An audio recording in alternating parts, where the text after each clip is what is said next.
Look, this is Sebastian. When he first joined my program, he was throwing 81 to 85 during his high school season, pitching out of the bullpen and doing random drills that he found online. 3 months later, he was sitting 85 to 88 while still in season, and he got invited to play for Team USA down in Cary, North Carolina. Sebastian is just one of hundreds of pitchers that I've helped safely add 5 to 10 miles per hour to their fastball. If you want to be the next one that I help, click the first link in the description below and book a call with me. But back to Sebastian.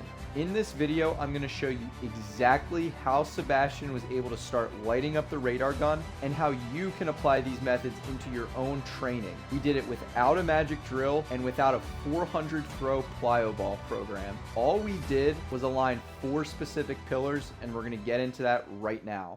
All right, so when Sebastian came in, he was already a pretty athletic kid. He moved well. There was just one major low-hanging fruit that we had to address first, and that was his timing. And what I specifically mean by that is when Sebastian got to foot strike, his arm was late, which means even though he was already very athletic, he was leaking energy. So instead of overhauling absolutely everything and trying to reinvent his mechanics like most pitching coaches do, all we did was focus on that timing first. So what we did was we got him on an athletic catch routine. Now, what athletic catch did for him was allow him to feel his body get into good positions without having to overthink them. Now, in regards to getting his arm actually up at foot strike to where it needed to be, there were a couple specific constraint drills that I programmed in for him. The first one was a drop catch. This allowed him to feel what it was like to get his arm up on time, and then to be able to move through that new position and be able to apply force through it, we programmed him the lasso. So feeling him get deep into that scap retraction and actually being able to deliver force from that position. And then once his timing improved, we were able to start working on the lower half. Now, like I said before, Sebastian was already a pretty athletic mover, so there wasn't a whole lot that we needed to fix with the lower body. But sometimes Sebastian found himself pushing down the mound rather than being able to rotate. So one thing we did was program a 3-hop throw that allowed him to feel what it was like to properly rotate down the mound instead of pushing. Immediately, Sebastian got a boost when we were able to fix these two things, and instead of topping 85, he started to hit that 86, 87 range. And mind you, we were making all of these changes while he was in season. It's a common belief that you can't gain velocity in the middle of the season, and with the way that most people go about it and teach it, yes, that's true, but when you take small pieces of the picture and focus on one thing at a time, you can actually make really serious progress throughout the season, and Sebastian's a shining example of that. Now, one thing to keep in mind with Sebastian is that he was pitching out of the bullpen every week, so we had to manage his throwing load perfectly. We were able to push his development without ever having to compromise readiness, and that's why he was able to keep getting better as the season went on. So when it came to lifting, in addition to already being pretty athletic, Sebastian had a decent strength base, but the problem was his lifts were scattered. He wasn't quite sure if he was doing the right things that directly translated to pitching velocity.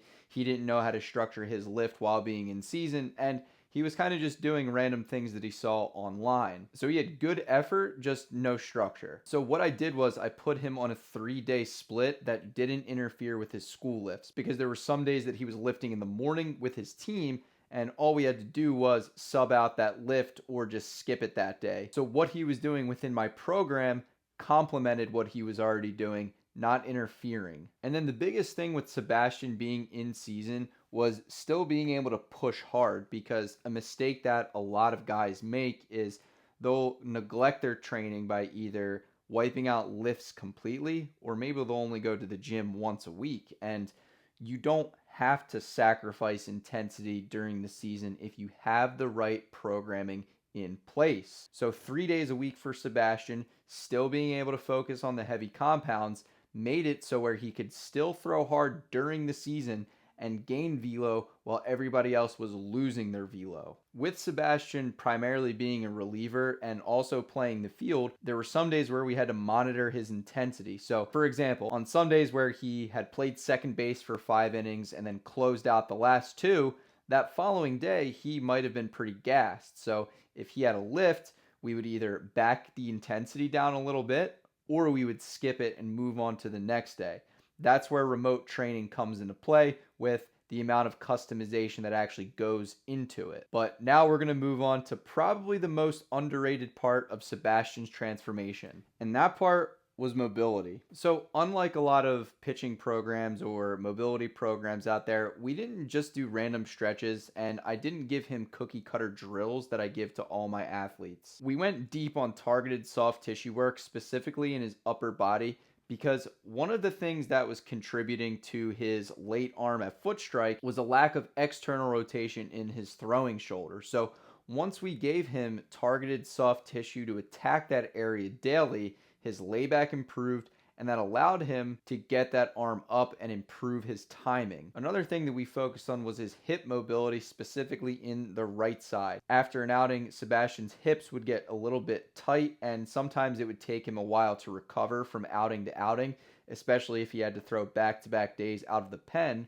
So one of the things we did was have a pre-throwing routine for his hips to get those muscles correctly moving. We had an in-game reliever routine for him to follow so that if he was sitting cold for a couple innings before he went in, he would be able to quickly turn on all of the muscles that he needed to go pitch in a game. And on top of that, we had recovery exercises built in so he could take the necessary care and target those sore areas after an outing. And Sebastian credits his improvements in mobility to be one of the biggest reasons he was able to throw harder in the first place. Yeah. What would you say was the most helpful part for you? I think the most helpful part was definitely the mobility and strength training, and the mobility helps. It translated perfectly to the mound with all the drills, and it just kind of gave me like another mental side of things. Like I've already done the work, and I'm just gonna showcase what I got. So one of the things that really helped Sebastian make this big transformation was the nutrition side of things. Now, Sebastian was already accustomed to what it meant to fuel your body as an athlete, but he wasn't really tracking everything. So the first thing we did was get him to track his macros consistently. I put him on a 350 to 400 calorie surplus.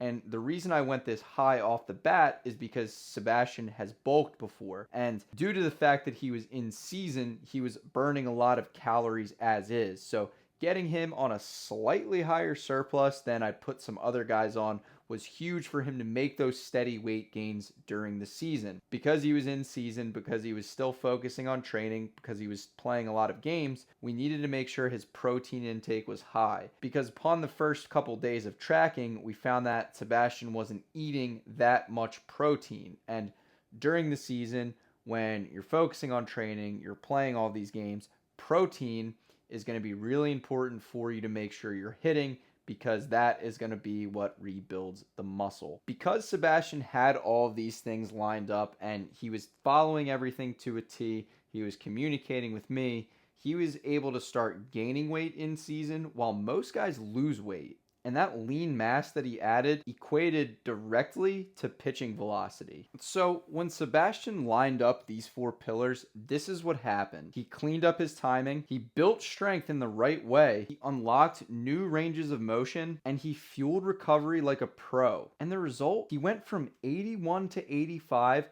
to 85 to 88 during the season, not in the offseason, not during some reset, while coming out of the bullpen every week. And the best part, that's exactly why Team USA called him. You don't chase exposure. When you move well, throw hard, and perform, exposure chases you. So if you're a pitcher sitting in the low 80s and you're tired of guessing or piecing together pieces of random information from the internet, stop hoping velocity just shows up. There's a system behind this. And if you want me to build that system around you, like I did for Sebastian and hundreds of other pitchers in your shoes, then click the first link in the description below and book a call with me.